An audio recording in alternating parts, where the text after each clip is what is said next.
Can I tilt this back? Will that work? Let's see. Good morning, everybody. Tom Kaczynski here. Today's date, I believe, is Tuesday, July 21st. We'll see if I'm right or if I'm wrong about that. It doesn't really matter, I reckon. Just trying to get comfy here out on the chair. We're doing one of my infamous morning talks where we talk about a big issue. So I'll give a few minutes because I know people tend to wander in and we'll see who all's awake and who's around. But before I do that, I have to share it's an utterly beautiful day here up in the great state of Maine, up in the heartland of the Atlantic nation. Take a look at the sky up there. Isn't that lovely? And the garden's doing good. I know many of you ask and give much credit to my wife, Dana, for her excellent work on that. She always does a very good job with that. So I'll go through, and I have a purpose to today, but we're labeling it innocuously Tom Talks because if I said what the purpose was today, it probably would get shut down, and that's the nature of how these shows sometimes go. So what I wanted to talk about was I got a question about Black Lives Matter on my Twitter feed, and I could write a response to the person, but I know it'll be utterly wasted on them. So instead, I will tell you the truth of it about what it is, and I will tell you with two stories and then a whole lot of logic. So let me start with the stories. And good morning, Hippo. Glad to see you. Hope all is well out in your neck of the woods. I grew up in the 1990s, 1980s, 1990s. I went to high school in the 90s, and I went in a multiracial, multi-ethnic area. I grew up in a blue-collar, poor suburb of Phoenix, Arizona, okay? And Phoenix had a lot of Mexicans, a few blacks, and majority whites. But there was a lot of mixed. There were a couple Native Americans, usually Navajo, Hopi, floating around too, at least in my school district. And race didn't really seem a big problem, and it wasn't a big problem because people didn't make it a big problem. There were issues, sure, and those were understood, but people didn't spend every moment of every day obsessing over it, and people could kind of just go along and get along, and whatever you did was fine. Think of that show that people like, was it Stranger Things? Yeah, there was a majority, and there was a minority, and if everyone did the same things, it wasn't a problem because people were all on the same page. And it worked out pretty good, but that wasn't working well for the people who wanted to play divide and conquer, who wanted to go ahead and have people be pissed off at each other all the damn time, which is kind of where we ended up getting to out of this whole deal. So let's fast forward to another story that I wanted to tell as part of this, which is that instead of having things be that way, then we end up in the current day where everything has to be politicized, everything has to be racialized, everything has to be where I am a victim and where people are complaining and where everyone is unhappy. So one of the things I wanted people to be aware of, and I'm not telling the story well because it's early in the morning, I should tell it better, but because I know there was a second point I wanted to make, but it'll come to me. But to get to the meat of the matter of what I wanted to talk about, I had someone ask me do I believe in systemic racism and do I believe that blacks are victimized by it? And the answer I will tell you, quite frankly, in America is no, I don't. And I'm not saying that racism isn't real. Of course it exists, but what I'm also not saying is there aren't overwhelmingly recompensating, how should I put it,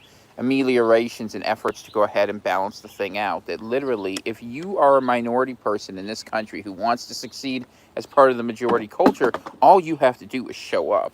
I mean, it does not take rocket science. It really doesn't. You can do this as simply as just go out there and say that, hey, I'm going to go ahead and I'm going to follow the rules of the game. And if you're willing to do that, then you will very easily and very readily be accepted, and you will have every opportunity. You'll be able to get into the best schools despite the fact your test score could be 200 points lower.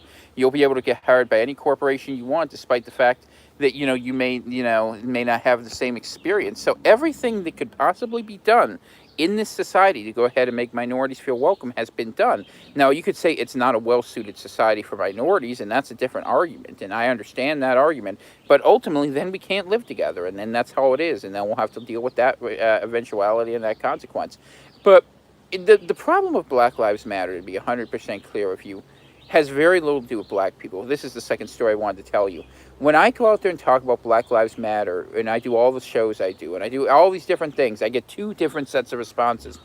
The black people who I know who listen to my show, and there's quite a few of them, by the way, and welcome to each and every one of you, ask me, Tom, how can we survive what's coming? We're being used for a game against our interest, okay? The people who complain to me about not understanding black people are inevitably white people who are busy signaling virtue that they are going to go ahead and support black people no matter what because they're little victims that ultimately, it takes away the humanity of the people. It takes away their agency, and it's typical white liberal stupidity. And that's what I want to ends up happening. If you really want to know, what Black Lives Matter is, it's a movement that's got a few black people going around making money off angry white people who are looking to be propagandized. And this is the story of the modern day, and I want you to understand it very, very clearly. Because Black Lives Matter is not about black people. It's not about funding black people, because corporations didn't give a damn about you last month, and they're not going to give a damn about you 3 months from now. They are looking to go ahead and signal to their audience, and that's what they're doing, and they will continue to do that. But ultimately, this is about the same thing it is always about: the cancel culture, virtue signaling, us against them mentality that's put out there to give easy solutions so we all tear each other apart. Do blacks have issues? Sure. Can we talk about them? Fine. Not a problem. But where is the black leadership in this? Because let's talk about Black Lives Matter. So the Black Lives Matter portal, you go onto that website, you have 3 trained Marxists. Now, Marxism is not a black philosophy. It's a white philosophy, if you really want to be honest with you, that comes through highly educated schools. So here's your first level of imperialism, that you have a white imperialistic philosophy, German, in fact, to go ahead and realize that this is a policy that's been grafted on as the ultimate form of cultural imperialism, where you are presented as this poor victim in the realization of a universalist white system of socialism. And this is not a new system. This is a system that's a couple hundred years old. But I want you to know that's the first level of imperialism. The second level of imperialism is not only do you go ahead and put a white system on black people, okay? You go ahead and you have the money go to a white organization, Act Blue, that basically gives money to Joe Biden. Now, Joe Biden, if you ever want to find an old school kind of comfy racist type guy who would say whatever, that's him. You can go find the words that, if Trump said that, we'd have riots in the streets. But right now, Biden said those things. You can go back in the 1980s, find all the videos. But no one cares because, wait, he's a Democrat. Because obviously it has nothing to do with race. It has everything to do with ideology. And whatever wedge is needed to go ahead and build the revolution is warranted. Don't you know? And that's another piece we have in the puzzle that now we're looking at. So we have that out there. Then you look at Black Lives Matter in the streets, okay? So you look at these big protests, and by and large, I've been seeing who's been breaking things, and there are some exceptions, and I say blame the guilty. But what I want to say to you is, ultimately, it's white anarchic liberals. It's Antifa using Black Lives Matter as a cover. So the smart black people out there have gone out there and realized we are being set up as the fall guys for something where it's nominally in our name, but it does not serve our interest. You're the kulaks of the revolution. If you don't know what that means, the communists wanted to have the farmers attached to them because they knew they couldn't feed themselves, because all they did was read books and sit in cities like Petersburg and became Leningrad and Moscow. So then what happens after that is you end up with this problem where they go ahead and bring them on board and start killing them because they want to live the way they used to live. Don't think that's not coming, because, comrades, when the revolution comes, there are no choices. So the black people ask me, and they ask me all the time, what are we supposed to do with this? I'm like, you got to call it out, man. And they're going to get mad at you. They're going to get mad because this isn't about blacks. It isn't about blacks in the least of it, other than being used as a tool. That's all it's about when it comes to that. So do I believe there's systemic racism holding the man down? No, I don't believe that crap for one moment. It's garbage, it's trash, and it should be demeaning to you. I mean, if you are a minority, a person of color, whatever phrase you want to go, someone whose family came from Africa, eventually, you should have every right and responsibility and expectation of success or failure, and whatever talents you have that the Lord gave you. Lord gave us all talents. You make the best of them. And if this is your society, that's it. And if you want a different society, well, then go out there and articulate it. Malcolm X did a good job of that. Even if I disagree with some points, he was largely on the right page, I think. And I understand all that bits, too. Good morning, Benny. So that was one of the other pieces of it, because when I look at the way this is out there, ultimately the problem is not black people. The problem is not really Black Lives Matter. The problem is not the corrupt democratic institutions.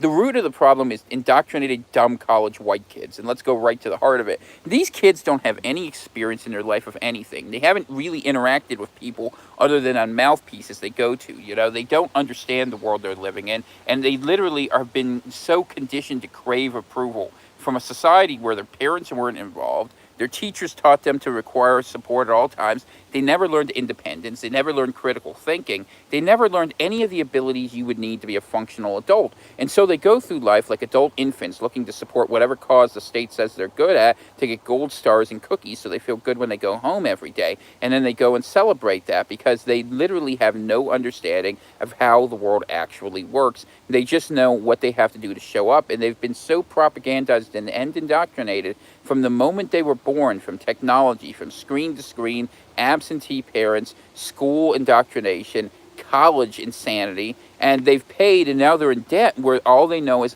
we have to go fight this. This is injustice. The injustice you're creating, you want to know who I hate to use this phrase because it's so ridiculous, but you want to know who the Nazis are who are wrecking everything? You're the brown shirts of your age. And I'll tell you this, and I say this as someone who knows actual Nazis. Those people are actually much more thoughtful and articulate than you are about going out there and breaking things and not being aware. And all you're doing is going out as an angry, unarticulate rage mob who literally, in this guilt that has been imposed upon you and this propagandized brainwashing, is literally trying to destroy all that's good and all that's decent because you don't know any better, because you really genuinely believe the crap you get fed, and you can't tell the difference between propaganda and truth because no one ever taught you how to ask a question about the inconsistencies. And if they go out there, you won't change anyway. I gave you 3 evidence points of why Black Lives Matter has nothing to do with black people. We could go further and deeper if you want to. It doesn't really matter. And I can show you the inconsistency in your behavior. It doesn't matter because you're just insane. And I don't know what we do with you. I think someone needs to put you in a mental health institution until you can figure out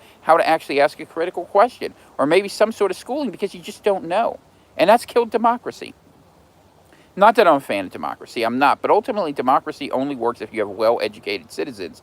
When you have the government and the government media complex, let's call it that, actively propagandizing its citizens nonstop, A, against one another, and B, to go ahead and believe big groups are victims at the same time, the center will not hold. And that's what's happening in America. The whole thing's about to break apart in 100 different pieces. And I don't know what I can tell you beyond what I've already told you. This is what we're dealing with today. So someone asked me, did I believe Black Lives Matter has a point because of systemic racism? No, I don't. I'm sorry. I just don't. I mean, yeah, there's problems, granted. But what you're doing is not going to make them better, because what are you going to do? You're going to say, okay, black people are going to get things for free, and you're going to take them from white people. Do you think white people are going to respond well to that? Do you want to have a race war? I mean, you don't have to say, you say, like, well, it's your job to give it over. I'm like, no, it is, look, it is never, I will tell you this, reparations are a load of crap. It is never your responsibility to pay for an act which you did not commit, which your family, it happened, if it happened hundreds of years ago, even if it happens today, it's still not your responsibility to pay for that. You should not be paying into society for things that do not serve to your benefit. And that's true for individuals, that's true for collectives, that's true for all these things. If you're not at least nominally capable of having some benefit from a policy, why should you support it? That's not legitimacy, that's theft. And I hate to sound like a little ANCAP here, but honestly, that's what it's like. And you can't say that, and you shouldn't say that. And this idea that you're just going to go out there and solve all this by going ahead and throwing money at it, you're not going to fix anything, because that's what the Marxists always do. They talk about the means of production, and they talk about how they're going to take goods from A to B, but then no one wants to build anything. All we end up doing is fighting one another, and they know that. Let me tell you something. Their leadership knows that. They're not stupid to their own theories and the outcomes. They like that. They want to tear everything down because they want to fight. And that's it. They are not going to allow us to escape this fight. I mean, was it 52 days now in Portland? They've been rioting in the streets, and literally you have the leaders of the government there saying, get out of the way, and we want to let this happen. They literally want to prosecute the federal government for trying to restore law and order for the businesses that built themselves downtown. I've been to downtown Portland over in Oregon, and I'll tell you, it's a nice city that has some real interesting problems. They don't clean up. They don't move things away. Everyone floats around like garbage at a dump, and there's some really beautiful pieces, and there's some really not so beautiful pieces, and it's all about a lack of will to go ahead and say we're going to have any rules. And if that's okay, you can choose to live in anarchy, but don't expect the rest of us to go along with it. I'm just tired of being asked these questions like I have some presumed guilt. I don't feel any guilt, man. And what do you want me to tell you? I don't believe in any of this guilt. I don't believe in it, and I'm not going to feel sorry for it. I'm not going to speak to that. And I'm not going to practice it. And if you want to go ahead and try to do it, that's fine. Me and my boys will be waiting. That's how it'll actually end up being. We'll just have to do that, and that's how it'll have to be, because that's where we're going. And interestingly enough, I don't think when this all shakes out, my enemy in all this, I'm going to tell you, is not going to be primarily black people. It's not. It's indoctrinated, stupid white liberals. People who have more dollars than they do cents. It's going to be the people who go around here screaming we need progress at all costs. Progress to what? You don't even know where you're going with your philosophy. If I was to ask you, what's equality look like? Well, everyone will be happy. I mean, when does that ever happen in history? I mean, get your heads out of your asses. You guys need to figure this stuff out because you're too well educated to be this stupid. I mean, the leadership class of our society is so terrible that it's probably going to take a couple generations of authoritarianism to undo the work that's been done turning minds into mush if we can somehow even survive this mess. And these are the things that we think about. You know, people who are actually thinkers, you know, the dissidents who have been out here looking at these things. We look at society as scans. You know, I'm sitting up here in my beautiful garden up here in the North Woods, 100 miles from anything in civilization, thinking, God, I hate that I even have to think about this stuff because I don't want to get engaged. And who does? Who wants to try to fix this stuff? Because, you know, all you're going to be dealing with is an army of lemmings that are out there. And, you know, it's just, it's amazing that it got to this point. I mean, we kept sending our kids to college and we spent, I mean, where else but college would you spend $50,000 a year and not seek to see what you were actually getting when you paid that cost? And yet we did this because we all wanted social advancement. And so there's a point here that we ought to rethink the hierarchies of society. We ought to think who we're helping and who we're not. And look, if you want to go ahead and help, you know, the minority community, I'll tell you what they need. It's not complicated. They need less government. They need the ability to set up social structures that work for their means, you know, resources that go directly to their community that they control, and accountability in their community. And that's it. And they either make it work or they don't. And if it gets bad enough, the same thing that ever happens, and that's the only time things ever changes. But this idea that you're going to just go ahead and throw money at it, that doesn't really work. I mean, let them have functioning communities and stop trying to break up the family. You know, you have Black Lives Matter saying, we oppose the parochial structure. They literally support transgenderism. You tell me how transgenderism supports black families. You tell me how that teaches black children how to be more successful and deals with the real epidemic that Black Lives Matter should talk about. Black on black violence, the single most likely source of crime in America based by percentage in terms of, you know, the likelihood of it happening for a group. You're never even going to hear that because that doesn't fit the narrative. And you're not going to hear about all the situations of black on white crime that happens all the time, or black cops attacking white people, which happens sometimes because, you know what, being in police is a hard job. Things do happen. There are problems. I don't automatically presume if a black cop shoots a white guy, he did it because he hates white people. Nonetheless, the reverse would never be applied in around. So the good news, if I can share it for you, is that this level of insanity will not last much longer. The bad news is I don't know the solution you have that's short of going kinetic with this, and I don't know how you solve this. But this is one of the problems that you're going to see over and over and over again, and it's going to get worse through the election, and we're going to see riots. So, I mean, whoever wins, it's going to be a disaster, and it doesn't really matter, I guess, at this point, other than to say that I record these as a record of what civilization should have done against the experience of what civilization is actually doing in its own controlled self-destruction. And why we are going forward this way and doing it is utterly beyond me, other than the fact that people with a lot of money and a lot of control have figured out that this is a good way to tear down a lot of people along the way. Because the amount of money that's going into this by people who I guarantee you do absolutely know better suggests that it's no accident, and they want us to have a war with one another, and a war they will have. They're very good at getting their wars, and so you need to be ready for the war that's coming, you know. And what does that mean? It means you need to be around people who are sane, who are of good mind and good conscience, and you need to go ahead and start planning well in advance, because when this political stuff shakes out, it's going to be it's very likely that we're going to see fighting. And honestly, I wouldn't be surprised if in some places it's going to be race terms, because you're seeing these giant black militias. You know, we saw the one in Texas, we hear of one, you guys were telling me yesterday in Louisville that they're going to have 10,000 people march, like Black Panther marches, and that they're not playing around. And okay, that's their right, man. I understand that. But I'm just saying, if those are the terms of the contest, then you should be easily able to expect the other way. And don't think that it's going to continue the way it's gone, where it's been to this point, where one side does all the provocation and another side just sits back and does nothing. There's only two reasons why that's, well, there's a couple of reasons, but the reasons why that happens is, number one, people still have some faith in Trump for some reason. I don't know why, but they do. Number two, the FBI goes ahead and it's basically an enforcement arm of Antifa at this point. It's true, and anyone who thinks otherwise is full of crap.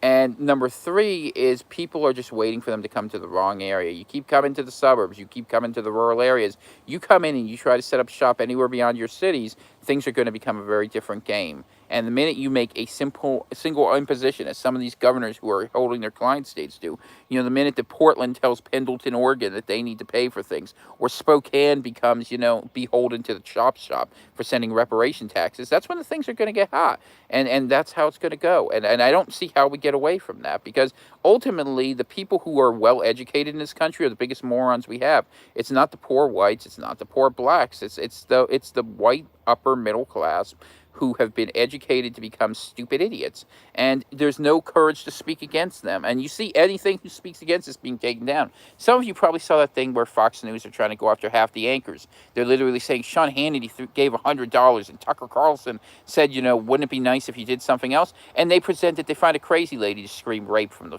And this is what they do, because they don't want you to think. They want you to feel. This is the age of the banshees. That's what we should call them. They're banshees. They go, ah, ah, ah. That's what they do. And that's what they do over and over again. And we keep going for it. And I don't know why we go for it. I don't go for it. You shouldn't go for it either. So that was the purpose of today's video. It's not a long one. I wasn't looking to have a long conversation today. And usually I would record my show for Wednesday today, but I just didn't have it in me. So instead I decided to do this while the wife is sleeping. And I slept a little late myself because I haven't been feeling so well. But... yeah, I just don't understand this. I mean, I understand it perfectly, but I don't understand how so many people can be so thoughtless about it. And I wonder in my heart of hearts if the problem is that people are this dumb, or if they're just playing along to go along. Because I know there's some that are in that second category. And it's time for you to wake up, because you're staring at the brink and you're going to follow the herd right off the cliff. If you want to do that, God bless you. I hope the Lord has safety for you on the other side. But I doubt it, given the way y'all are behaving. That's about it. I don't know what else I have. So God bless all of you. You guys have a good morning, a good day, and I will do what I can. I mean, I am working really hard, to be honest with you. Put my chair up here, to try to offer you guys some better things to use with this, some better tools. I want to say one thing we're so excited about. The Atlantic Nation continues to evolve. We're going to do some more fun things in the future. Really, I'd love to have more art and maybe some music and some other stuff out there. It would be really helpful. I realized during the show last night, and that's why having the wife around is always helpful, right? That we need to make it a little more fun for people, too. It can't be just grim, bearing, going through with old gray beard up here in the woods telling you how to fight these things. And we need to do something a little more fun, too, from time to time. We're going to try to include that. So if you have someone who has some talents, some musical talents, some abilities, some capacities, let me know. We'll try to put you on and feature some stuff. The Atlantic Nation is not a droll place, believe it or not. I mean, we're not Portland, Oregon, right? Anyways, God bless. Quick prayer. Heavenly Father, I just pray for those who know not what they do. We understand this, that there are people who believe that man is a God unto himself, that we can solve all the problems in this world, and that somehow justice can be meted out by mankind, whereas we understand that spiritual justice comes from you, and that ultimately when following your laws, we find our chance at salvation and redemption, as was done through your Son and our Savior, Jesus Christ, who brought us into grace by fulfilling the law. In Jesus' name I pray that, amen. God bless every one of you guys. Have a good day. If I can shut this thing off, right?